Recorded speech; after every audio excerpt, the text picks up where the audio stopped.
Hello students, welcome back. जैसे कि हम पढ़ रहे थे हिमालय की बेटियां, हमने अपने प्रीवियस वीडियो में ये चैप्टर आपको समझाया।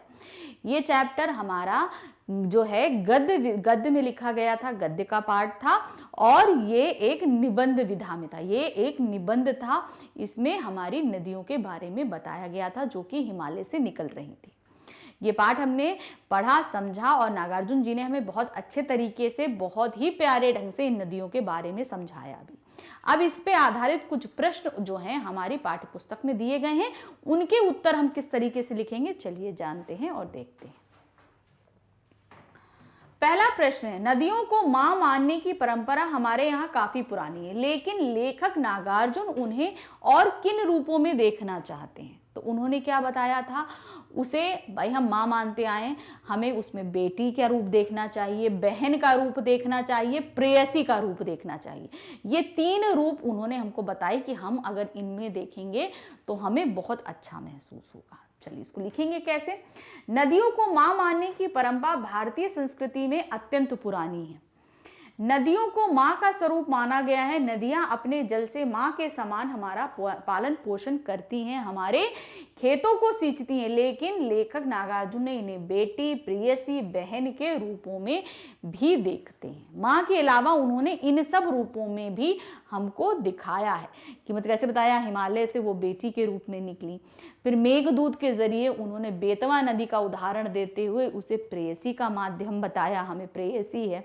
फिर उसके बाद में बहन, उन्होंने कितनी अच्छी कविता जो है सतलज बहन के ऊपर हमें लिख कर दिखाई। तो उन्होंने ये तीन रूप हमारे सामने प्रस्तुत किए कि मां के अलावा भी नदी के ये तीन और रूप हैं जिनको हम देख सकते हैं। अब उसके बाद आता है हमारा नेक्स्ट क्वेश्चन, सिंधु और ब्रह्मपुत्र की क्या विशेषताएं बताई गई हैं। सिंधु और जो ब्रह्मपुत्र नदी है ये महानदियां हैं, यानी इनमें बहुत सारी नदियों का मेल होता है, ये निकलती हैं फिर अलग अलग नदियों में बढ़ जाती हैं। तो ये जो विशेषताएं हमें इस पाठ में बताई गई हैं उसी आधार पर हमको इसको लिखना है। तो क्या बताया गया है, सिंधु और ब्रह्मपुत्र हिमालय की दो ऐसी नदियां हैं जिन्हें ऐतिहासिकता एवं महत्व के आधार पर पुल्लिंग रूप में नद ही कहा गया है।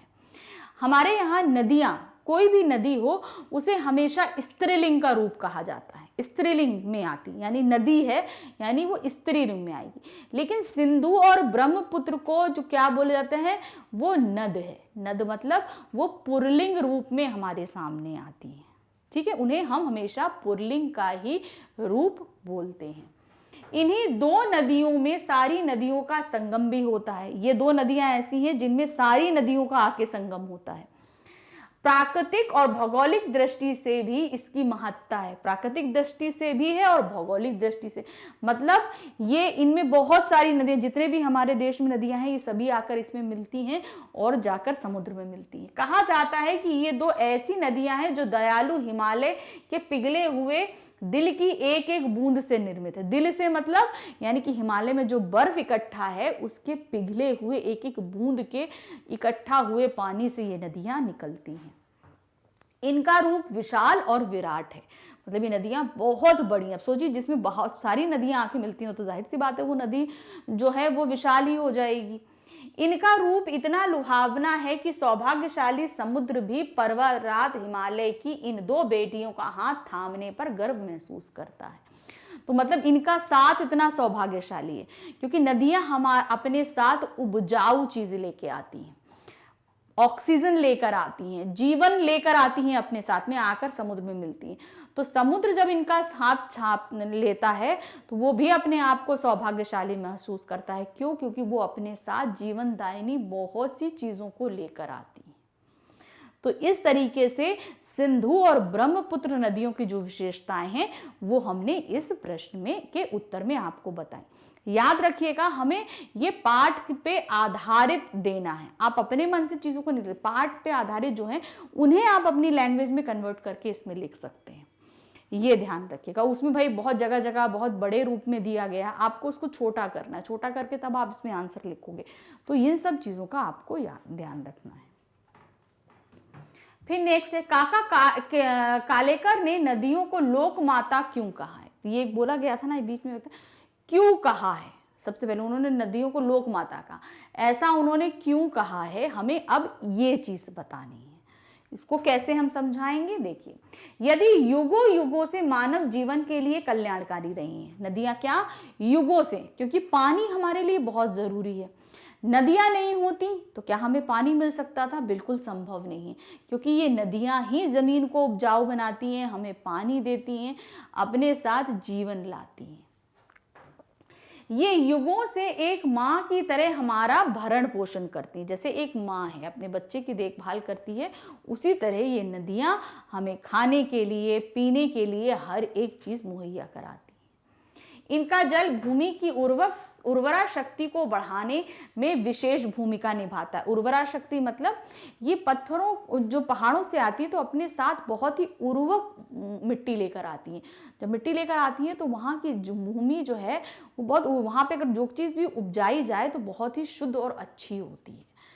तो ये होता है ना, जब गर्मियों के मौसम में नदियाँ सूख जाती हैं तो उस जहाँ पर जब नदियाँ पतली हो जाती हैं, भाई बारिश के समय में चौड़ी हो जाती हैं और गर्मियाँ आते आते तक वो पतली धार हो जाती हैं, तो जो सूखी है उस एरिया पे खेती होती है। क्यों होती है खेती? क्योंकि वहाँ की भूमि बहुत उपजाऊ हो जाती है। इसलिए नदियां माता के समान पूजनीय, पवित्र एवं कल्याणकारी हैं। मानव नदी को दूषित करने में कोई कसर नहीं छोड़ता। मतलब मानव ने नदियों को बहुत दूषित किया है, ये तो हम सभी जानते हैं, परंतु उसके बावजूद भी अपार दुख, गंदगी, अवहेलना सहकर भी हमारा कल्याण उसी प्रकार करती हैं जैसे अपने नालायक पुत्र का कल्याण मां चाहती है। अतः काका कालेकर ने नदियों को मां के समान विशेषताओं के कारण उन्हें लोक माता का दर्जा दिया है। नेक्स्ट क्वेश्चन, हिमालय की यात्रा में लेखक ने किन किन की प्रशंसा की है? अब जब लेखक हिमालय गए, हिमालय के कंधे पे चढ़े, यानी कि हिमालय की यात्रा कर रहे थे, तो किस किस की प्रशंसा करी? उन्होंने हिमालय की गंभीरता की, नदियों की महानता की, दुबली पतली पेड़ पौधे, बर्फ की घाटियां, इन सब के बारे में हमें सब कुछ बताया है, घास के मैदान, तो वो सारी चीजें हमें यहाँ पर लिखनी है। कैसे लिखेंगे? हिमालय की यात्रा में लेखक ने हिमालय की अनुपम छटा की, नदियों की अटखेलियों की, बर्फ से ढकी पहाड़ियों की, पेड़ पौधों से भरी घाटियों की, देवदार, चीड़, सरो, चिनार, सफेदा, कैल से भरे जंगलों की प्रशंसा की है। तो मतलब नदियों के रास्ते में पड़ने वाली हर एक चीज का वर्णन लेखक ने बड़ी ही खूबसूरती के साथ किया है। तो उस सारी खूबसूरती को यहाँ पर हमें उकेरना है। ये ध्यान रखिएगा कि जो जो चीजें बताई, हो सकता है हमसे कुछ छूटा हो, लेकिन आप अगर कोई चीज और उसमें देखें, समझें, तो यहां पर मेंशन करना नहीं भूलें। नेक्स्ट क्वेश्चन क्या है? यह लेख 1947 में लिखा गया, यानी ये निबंध जो है ये 1947 में लिखा गया। तब से हिमालय से निकलने वाली नदियों में क्या क्या बदलाव आए हैं? अब 1947 में इतना ग्लोबल वार्मिंग नहीं था, इतनी गर्म नहीं था, जो नदियां निकल रही थी, समतल स्थानों पर पहुंच रही थी, जैसा भी हो रहा था, तब में और आज में बहुत ज्यादा परिवर्तन आए हैं। उन परिवर्तनों को हमें मेंशन करना। हमने आपके सामने थोड़ा सा पैरा रखा है, आप चाहें तो इसे सर्च करके भी लिख सकते हैं कि क्या, कैसे, कितना इसका एरिया था, अब सिकुड़ के कम हो गई हैं, ग्लेशियर्स पिघल रहे हैं तो जिसकी वजह से पानी की क्वांटिटी ज़्यादा बढ़ गई है, नदियाँ ज़्यादा उग्र हो गई हैं, ऐसी कुछ चीज़ें जो हैं आप मेंशन कर सकते हैं। यहाँ पे क्या दिया है? हिमालय से निकलने वाली नदियाँ अब अपनी पवित्रता और मूल रूप को वो प्रदूषण के कारण खो चुकी हैं। क्योंकि अब क्या है, लोग क्या है, पहले पहाड़ों पर इतने लोग नहीं रहते थे, पहाड़ों पे बहुत ज्यादा लोग रहने लगे, कारण क्या हुआ, अब प्रदूषण नदियों में मिलने लगा। तो जहां का जल, जहां से नदियां निकलती थी, शुद्ध होती थी, अब वो वहीं उसी स्थान से जो है वो अपवित्र होना शुरू हो चुकी, प्रदूषित होनी शुरू हो चुकी है। मैदानी क्षेत्रों में आते आते शहरों की गंदगी इस हद तक मिल जाती है कि स्वच्छता का नामो निशान मिट जाता है।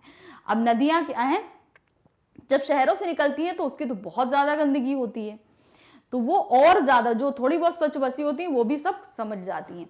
गंगा यमुना जैसी नदियां इनका ज्वलंत उदाहरण है। गंगा यमुना का पानी जहां स्वच्छ निर्मल, आज काला पड़ गया, गंदगी प्रदूषण के कारण क्या हो गया, एकदम काला हो गया है। अब इसमें जैसे आप कर सकते हो ऐड, ग्लोबल वार्मिंग के कारण, बर्फ का ज्यादा पिघलने के कारण नदियों में अत्यधिक जल आ रहा है, जिससे इनका उग्र रूप भी हमारे सामने कभी कभी आ जाता है। ये सब चीजें आप ऐड कर सकते हो। अब हमारे पास आता है इसका लास्ट क्वेश्चन। हमसे लास्ट क्वेश्चन में वो क्या पूछ रहे हैं, अपने संस्कृत शिक्षक से पूछिए कि कालिदास ने हिमालय को देव माता क्यों कहा है। अब संस्कृत शिक्षक से इसलिए बोला गया क्योंकि मेघदूत जो है वो संस्कृत में लिखी गई है, तो संस्कृत के शिक्षक इस बारे में ज्यादा अच्छे से जान पाएंगे, आपको बता पाएंगे। तो क्या दिया है इसमें, हिमालय ने देवताओं का वास होने के कारण कालिदास ने हिमालय को देवात्मा कहा है। सॉरी, देवात्मा मतलब देव की आत्मा, क्योंकि कालिदास के मानना है कि हिमालय पर देवों का वास है। आज भी हिमालय भगवान शिव का वास स्थान के नाम से जाना जाता है। हिमालय में ही कैलाश पर्वत है, तो वहां पर हम लोग बोलते हैं ना, कैलाश पर्वत पे आज भी शिव जी हैं, तो इसीलिए वो जो है आज भी शिव का स्थान माना जाता है। तो हिमालय पर देवों का वास है, इसलिए उसको क्या बोला जाता है, देवात्मा। तो इस तरीके से इस पाठ के सभी प्रश्न उत्तर हमने खत्म किए। ये निबंध लेखन था हमारे सामने। निबंध को हमने पढ़ा, समझा, जाना और इसके प्रश्न सॉल्व किए। अब इसके बाद का पाठ लेकर हम थोड़ी देर में आपके सामने उपस्थित होते हैं। Thank you, bye.